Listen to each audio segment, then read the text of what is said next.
Hey guys, I'm gonna go ahead and make another quick video here. Just gonna go ahead and get started running some more hickory on the Eastonmade processor. Probably gonna set you guys up so you guys can see what's coming out of the sorting tumbler. So it's our multi-tech tumbler with larger spacing that is just designed to sort out all of our resplits. So that has been honestly one of the best investments we've made. It has saved us just countless hours of labor. We used to sort it out all by hand. You know, I mean, as we were processing, we would have 4 or 5 men that were not in the processor, and they would just be resplitting as the wood was coming off the processor. Which that was back when we had a smaller processor. We used to have a built-right processor as a bar and chain processor. Still a great unit. It made a lot of wood pretty quick, but definitely not at the pace that the Eastonmade is. So I don't know how many guys you'd have to have in order to keep up with this thing if you're in larger diameter wood that's creating, you know, a decent amount of resplits. And for one, it just wasn't the safest way of doing things either. This takes out a lot of risk. The guys aren't. You can look back at our previous videos. Some of the first videos we ever made, I think it may have been the second, maybe third video we ever made, was showing that process. And it was a good way of doing it. I mean, back then we thought it was great, but this definitely helps a lot. So I'll get you set up so you guys can see what that thing does, and I'll probably explain it a little bit more when I get over there as well. So.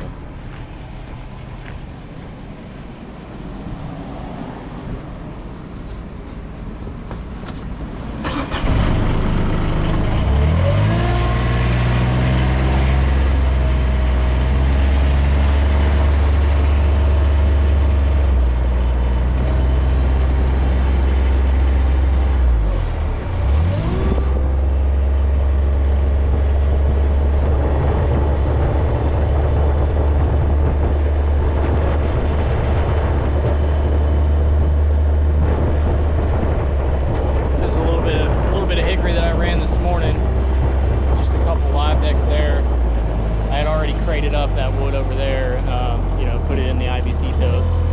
But I'm just getting out here for this afternoon. I'll probably run for about an hour or so this afternoon before I have to head on out for the evening. But yeah, so this is that multi-tech tumbler, and we set all this up custom, you know, customize whatever we needed to get it at that elevation. It doesn't come at this elevation. We got these leg extensions here, so we got it to go high enough to put our disc cleaner underneath it, which helps a lot. You know, our footprint's a lot smaller, so that's nice. And it also kind of, as that wood tumbles, the smaller stuff falls out, and then it kind of separates it as well, so it helps clean it a little bit better than you know previously how we had it set up without it underneath it. We used to have these just in line with one another, and this works out better. It makes our footprint smaller, and you know, it's just helps us out in a few different ways. So we actually have the Eastonmade. It's kind of hanging from it, the Eastonmade disc cleaner. But I'm gonna set you guys up just so that y'all can see what's coming off of this thing into our dump trailer. All right, guys, so hopefully from right there you'll be able to see how that tumbler works, as well as the disc cleaner underneath it. I'm gonna go ahead and empty this bin real quick so you'll be able to see me do that. That just has a skid steer attachment plate on the front side of it, so I'll go ahead and empty that scrap bin out before I get running, and you'll be able to see the finished wood coming off as well as the resplits coming off into the dump trailer here. So yeah, I'll get running.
All right guys, so just ran just a little bit over a live deck. I had a couple logs on there when I started it up and then reloaded and ran that. So hopefully you guys got a good look at how these two pieces of equipment operate like this, and you can see the finished wood coming off right here and then the resplits coming off right here. I did run a few larger logs, so you know, if you get into small stuff, you hardly make any resplits, of course, so that's nice. But ran a few larger ones, but it also puts out more wood when you're running those larger ones, so that is nice as well. So, but I hope you guys enjoyed it, and we'll see you on the next one. Thanks for watching.